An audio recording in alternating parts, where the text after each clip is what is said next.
কোনো ভদ্রঘরের সন্তান এরকম কাজ করতে পারে না। আঙ্কেল ভাইয়ার সাথে শুভ্র, তার মানে শুভ্র কি এবারে আপনজন কেউ?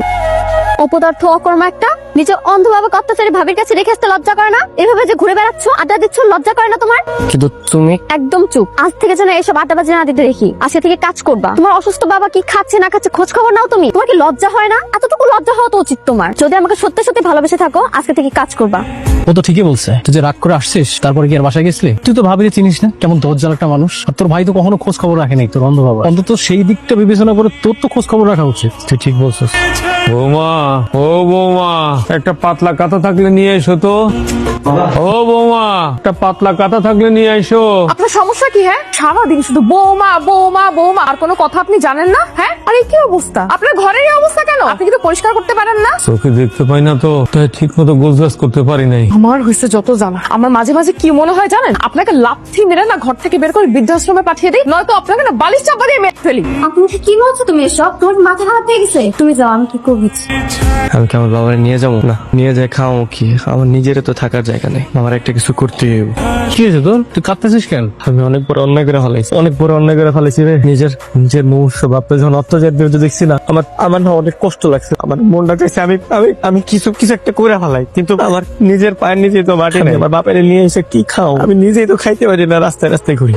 আমার কিছু একটা করতে পারে বন্ধু, টাকা উপার্জনের জন্য কিছু একটা করতে হবে। মায়া ঠিক করতে পারছে, রিক্সা চালাবো, যা করা লাগে আমি তাই করবো। আচ্ছা শোন, তুই কোনো টেনশন করিস না, আমার একটা মামাতো ভাইয়ের দোকান আছে, আমার ভাইয়ের সাথে কথা বলে দিবো, দরকার হলে তোর একটা ব্যবস্থা করে দিবে। তুই একটু দেখ বন্ধু। ভাইয়া, এই আইসাটা বক্সটা দেখান তো। তুমি এখানে কি করো? আর এটা কার দোকান? এটা তোমার বন্ধুর মামার দোকান, এখানে চাকরি নিলাম। আজকে থেকে তুমি আমাকে এখানে পাবা। আমি তো তোমাকে দেখে একদম অবাক হয়ে যাচ্ছি। তুমি তো বলছিলে যে চাকরি না করে সারাদিন আড্ডা দিলে তার হবে না, জীবনে কিছু করতে পারবো না, তাই ভাবলাম আমি চাকরিটা নিই। আমি সত্যি অনেক খুশি হয়েছি। শুভ, তোমার বাবার কষ্ট চোখে দেখা যায়। তুমি ভালো কিছু করে তোমার বাবাকে ওখান থেকে নিয়ে আসো। ঠিক আছে, নিয়ে আসবো। তোমাকে আমাদের বাসায় দেখলাম, তুমি কি ভাবির কিছু হও? আমি তোমার ভাবির ছোট বোন। ও আচ্ছা, তার মানে তো তুমি আমার বেহেন চাও। জি বেয়াই। আমার বাবাকে একটু দেখে রাখো। হ্যাঁ মাহমুদ একটু আসতে পারবি বাবা? আপনি একা একা কার সঙ্গে কথা বলছেন? না, একা কেন, এই যে মাহমুদ তো লিখছে। কই, ভাইয়া তো এখানে নেই। নেই মানে? আমাকে না বলে চলে গেল? আমি গল্প বলছিলাম, সে তো লিখছিল। আচ্ছা আঙ্কেল, আপনি আমাকে বলুন, আমি লিখে দিচ্ছি। তুমি যেভাবে জিনিসটা ভাবতেছো না, এতটাও সহজ না।